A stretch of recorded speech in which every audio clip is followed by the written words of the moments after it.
El tubo de Kuhn es una experiencia clásica para la visualización de la formación de ondas estacionarias. Entonces consiste, como vemos, en un tubo de metacrilato de una longitud determinada y un diámetro determinado, de tal manera que lo vamos a conectar a un generador de frecuencias a través de un altavoz que tenemos aquí, en este caso recuperado del equipo de sonido de un automóvil. Tenemos en el interior bolitas de poliestireno expandido, que son ideales para el experimento porque son de muy pequeña masa, de muy pequeña densidad, entonces se van a mover fácilmente, de un diámetro pequeñito, del orden de 2 milímetros. Entonces vamos a distribuir inicialmente homogéneamente, dentro de lo posible, en el tubo las bolitas de poliestireno.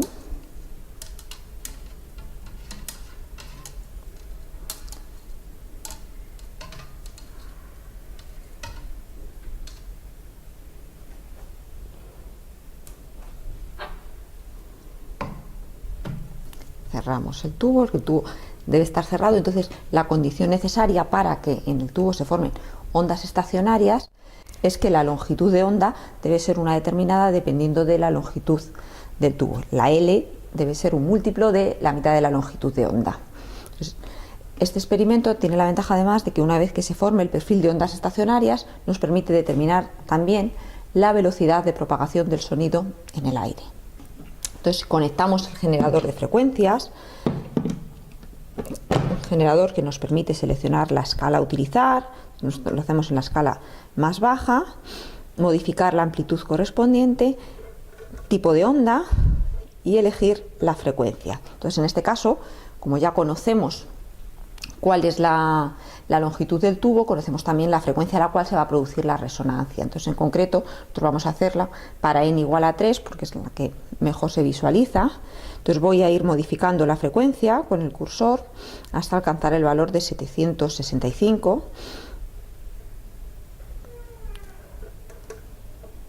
Entonces una vez alcanzada esa frecuencia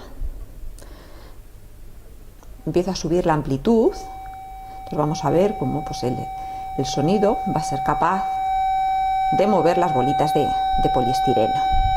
Entonces le deja un tiempo determinado, al cabo de ese determinado tiempo las bolitas se colocan en tal posición, se acumulan en los nodos de desplazamiento de la onda y permiten visualizar esa onda estacionaria, el perfil de la onda estacionaria. Y a partir de esa onda, pues como decíamos, podemos determinar la longitud de onda correspondiente, podemos determinar la velocidad de propagación del sonido.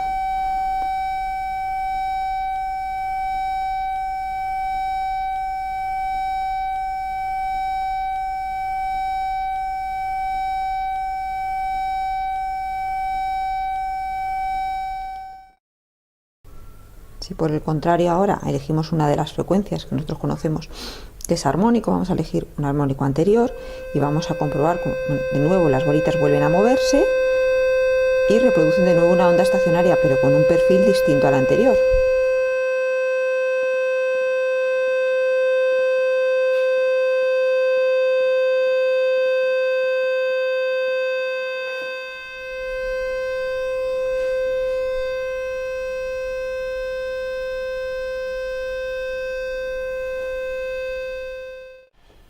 Pues como decíamos, si eliges una frecuencia adecuada, una correspondiente a uno de los armónicos, podemos visualizar esa onda estacionaria. Si por el contrario pusiéramos cualquier frecuencia, vamos a comprobar cómo en principio las bolitas no se mueven. Ponemos máximo de amplitud, sin embargo las bolitas se quedan en su posición original.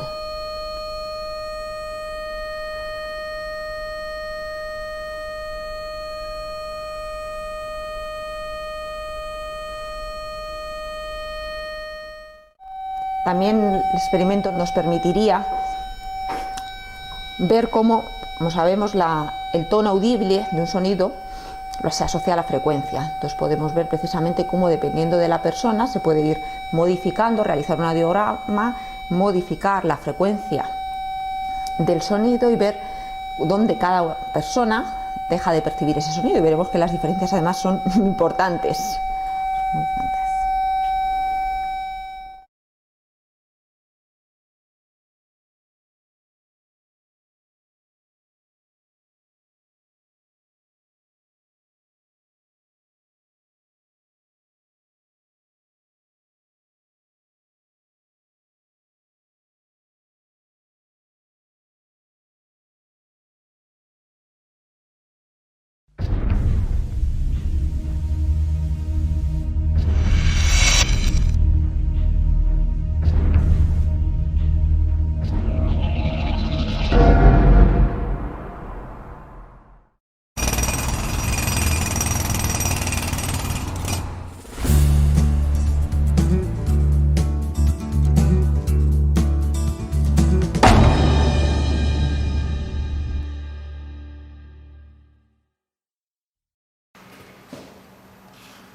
En 1905, un boletín científico llamado Anales de Física publicó un artículo de Albert Einstein sobre el efecto fotoeléctrico que acabaría valiéndole la concesión del premio Nobel.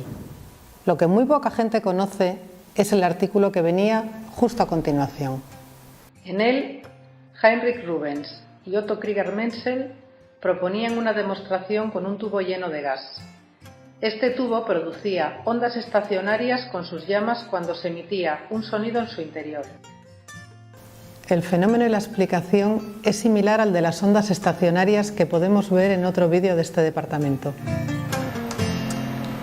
Podemos además calcular la velocidad de propagación de la cuerda de dos modos diferentes. De modo directo podemos medirlas en longitud de onda como la distancia entre nodos.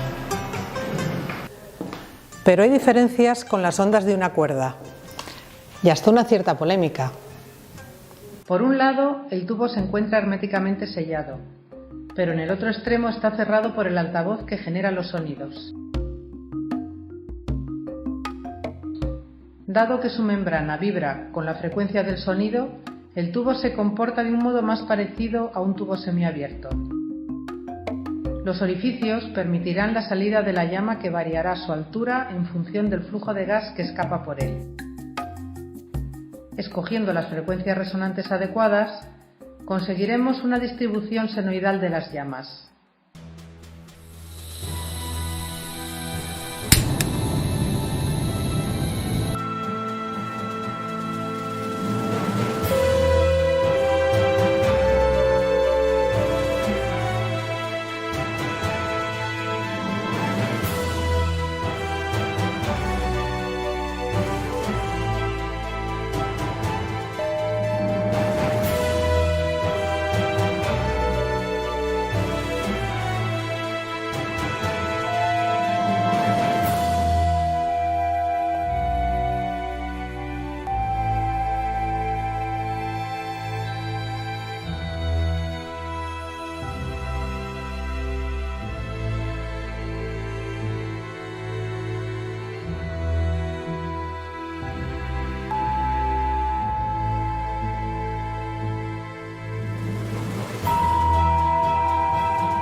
Incluso podemos hacer una estimación de la velocidad del sonido en el butano. Medimos una buena cantidad de semilongitudes de onda para minimizar el error. Dado que conocemos la frecuencia, obtenemos la velocidad del sonido. Podemos contrastarla con la velocidad teórica del sonido en un gas. Entre 3 y 5 minutos, la temperatura puede estar entre los 50 y 65 grados centígrados. Por razones un poco más complejas, se comprueba cómo la velocidad del sonido toma valores muy dispersos con las frecuencias más bajas. Los resultados se estabilizan en torno a los 1000 hercios. Desde que se escribió este artículo, ha existido polémica respecto a si las llamas más altas se localizan en los nodos o en los antinodos de presión. Ficken y Stephenson demostraron con esta fórmula que la tasa de gas a través de los orificios es mayor en los nodos de presión en régimen normal, es decir, con presión de gas elevada y presión acústica reducida. Pero si invertimos estas condiciones, la configuración de las llamas también se invierte.